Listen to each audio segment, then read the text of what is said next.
So what's up mga paps, so pasensya na kayo sa ating munting studio kasi nga wala pa tayong pera pambili ng ating pang-repair ng ating studio. So itong bahay na to ay dati ko itong pinitirahan, so sa ngayon abandonado na kasi nga mayroon na kaming store doon sa Taban, kaya doon na kami na tutulog. So sa ngayon ang ating panibagong content ngayon ay mag-repair tayo ng ating tripod kasi nga sira na yung tripod natin.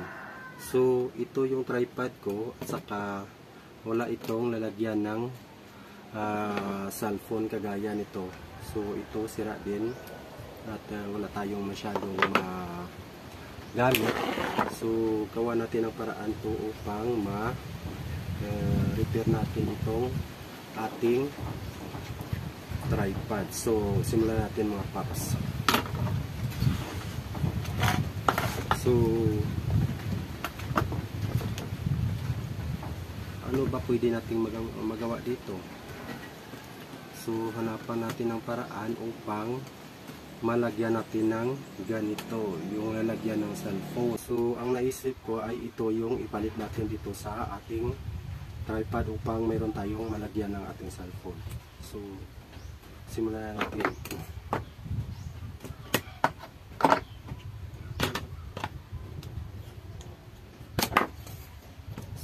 Natin ay kunin muna natin ito yan kasi nga sira na nga.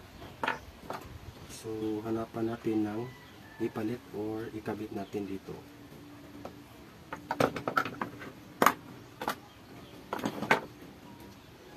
So ang pinakasimpleng naisip ko dito ay ito, ipalit natin, lalagyan ng cellphone sa itaas.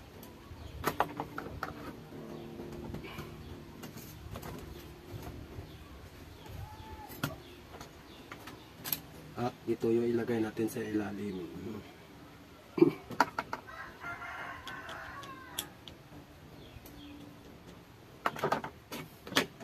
So dahil marami tayong sira na handle ng cellphone dito, so subukan natin ito, mga handle na to kung talagang may fix natin dito sa ating tripod.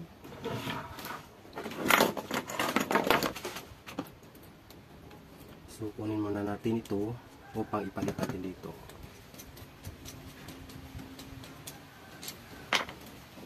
So ito ang ilagay natin dito. So dahil wala tayong base na lalagyan nito, so hanap tayo ng ibang pwedeng gawin nating mapagdugtungan nito.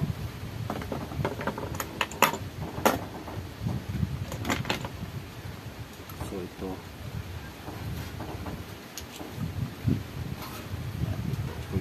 siguro ito ilagay. So dahil adjustable din ito, so halugan lang muna natin.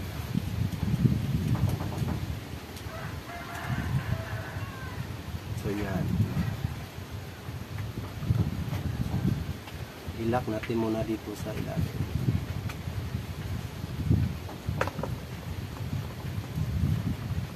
At saka ipantay natin ito dito kasi nga ito yung harap at ito yung likod. So ipantay natin ang kanyang groove dito. So subukan natin ilagay ito kung kasya dito.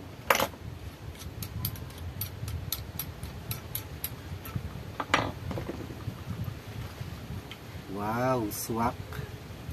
Yan, papasok. So try natin kung maaari natin itong magamit.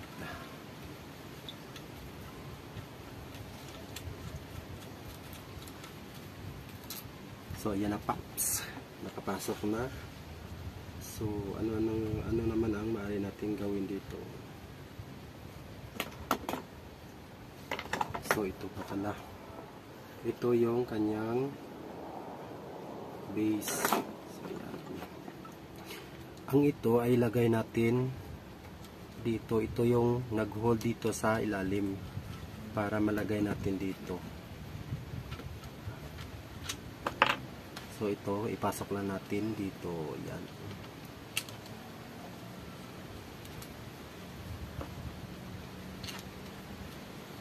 Ito yung kanyang lock upang hindi matanggal kapag naka-hold sa ating cellphone. So ayan, na-fix na natin.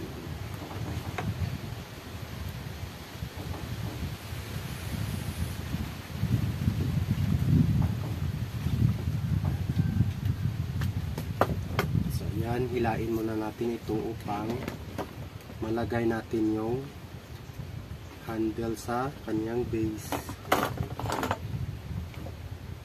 So ito yung sa ilalim, ito yung pasok natin dito. Ayan. Ayan, nakapix na siya. Ayan. So patayuin natin at ilak natin ito sa ilalim. So ayan.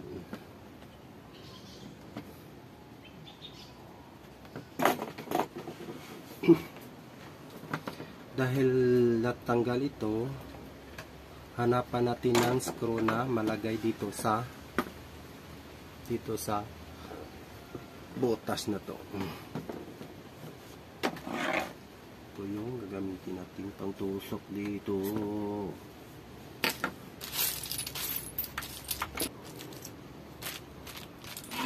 Wala tayong screw. So ito lang yung maliit na screw na to ang ilagay natin dito sa kanyang butas.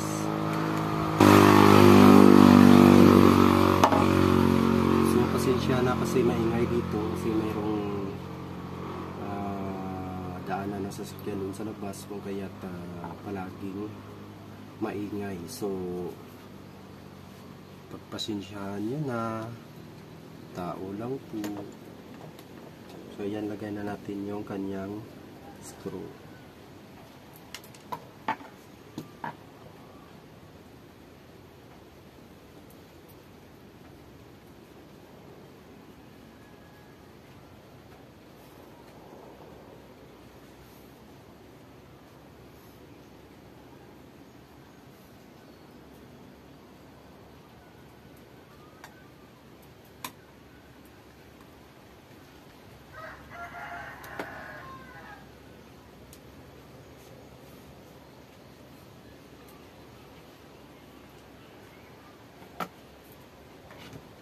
Tagal naman pumasok.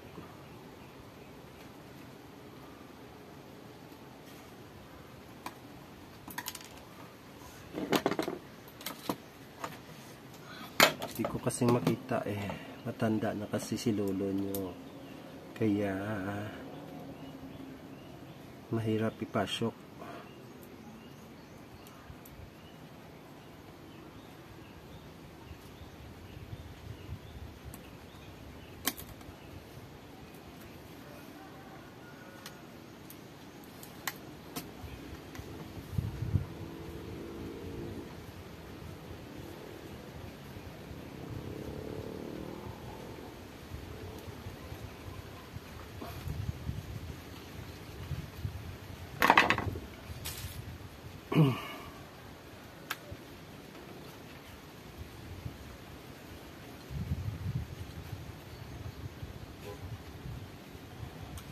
So yun na guys, nakapix na yung ating tripod.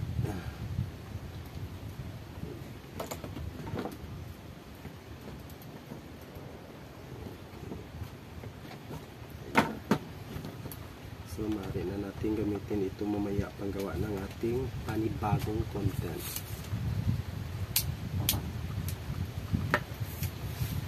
So yan na.